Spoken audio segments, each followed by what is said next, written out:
esse presente, as coisas que são, não é um presente no meu momento que falo, no caso de João.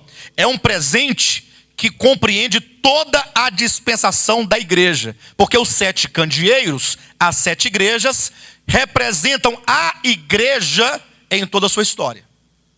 De maneira que se você ler, por exemplo, os capítulos 2 e 3, aqui você tem 7 cartas. São as cartas às igrejas. Como você vai encontrar os verbos aqui? Como é que eles são conjugados? Vamos dar um exemplo. Capítulo 2 de Apocalipse, versículo 1.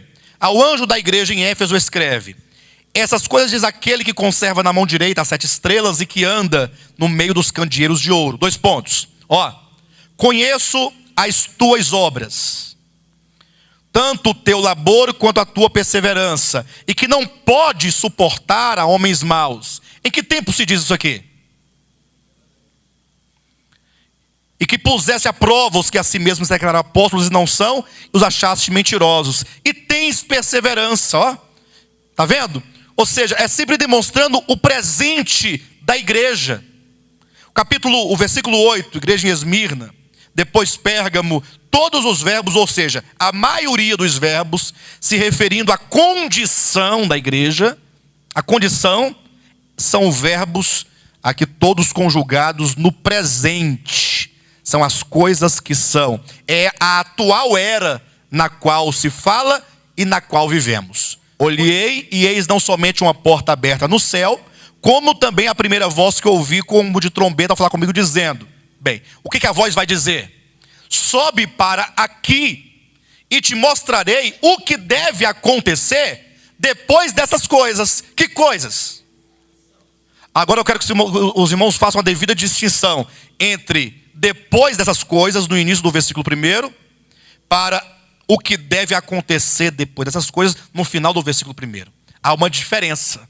O primeiro, tudo bem. Depois dessas coisas, olhei, quer dizer, nós temos uma estrutura aqui, em que demonstra que essa visão a qual ele passa a relatar, foi depois de uma visão anterior, ok? Mas o que a voz diz para ele? João, eu vou te mostrar agora. Sobe para aqui e eu vou te mostrar. Te mostrar o quê? As coisas que devem acontecer. Quando? Depois destas quais? As 7 igrejas. As coisas que viste, o Cristo glorificado. As coisas que são, capítulos 2 e 3, as 7 igrejas. 4 em diante. Agora, daqui para frente, eu vou te mostrar o que deve acontecer depois destas coisas. E então lê o capítulo 1, versículo 19 de novo. Escreve, pois, as coisas que viste, e as que são, e as que hão de acontecer depois destas. Bíblia, capítulo 1, versículo 19. Escreve, pois, as coisas que viste. Está aí? Tá. Então, as coisas que viste foi fácil de localizar. Por quê? Porque é aquilo que ele acabara de ver. Concordam ou não? Só tem o capítulo 1 para trás, não tem mais nada. Não tem outra visão aqui, além dessa que está aqui. As coisas que viste. Ponto. Até aqui, alguma dúvida? Tá. Aí agora, olha para o texto. E as que são. Quando diz e as que são, é o mesmo que e as coisas que são. Que não precisa repetir, para o texto não ficar pesado. Escreve as coisas que viste, escreve as coisas que são, escreve as coisas que deve. Não, calma. As coisas que viste e as que são.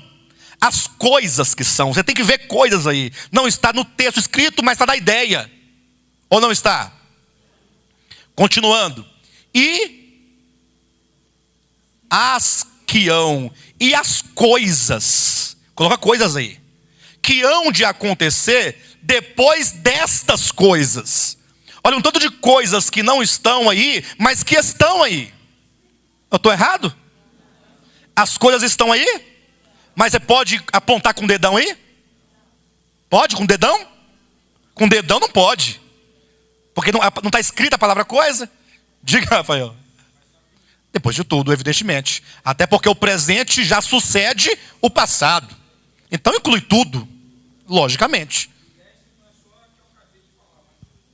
Tudo antes. Até porque o passado visto não poderia preceder, não é? Ou melhor, suceder o futuro. Não teria como. De todo modo, veja as coisas aí. As coisas que viste e as coisas que são e as coisas que devem acontecer depois dessas outras coisas já ditas. É isso aí que está escrito no texto.